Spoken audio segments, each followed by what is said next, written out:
This is the Garden of Memories in, I think it's Metairie, Louisiana. This is where Brent Blank was buried back in 1989. This place is important because this is a young man that was really instrumental in allowing me to understand salvation through Jesus Christ. His life was not lost in vain simply for that reason. I believe he lived about 24, 25 years. Met him in the 70s in drum corps.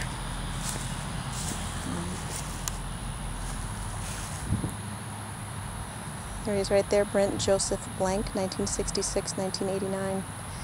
1989, about, probably just a few weeks after he died, is when I understood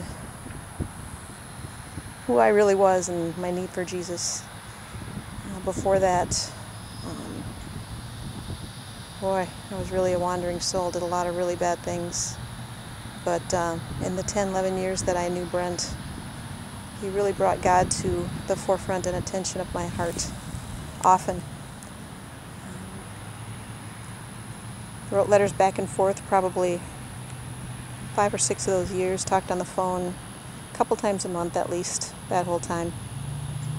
He was going to school to be a veterinarian when he died by drowning in the Mississippi River.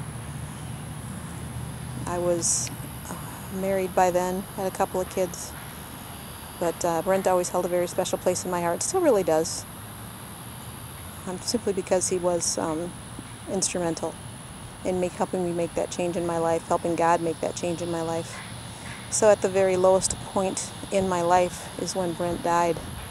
I just went through a very tough time, was planning on getting out of my marriage and coming here to Louisiana to be with Brent. And when I called to make that change, that's when I found out that he had died.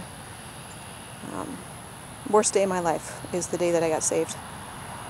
And I can still say that even now in 2011, that it was definitely the very worst day of my life.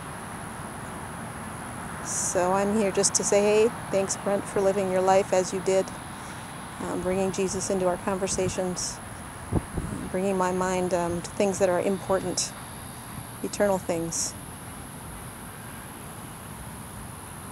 And here's where your body is, but I know that your soul and spirit live on.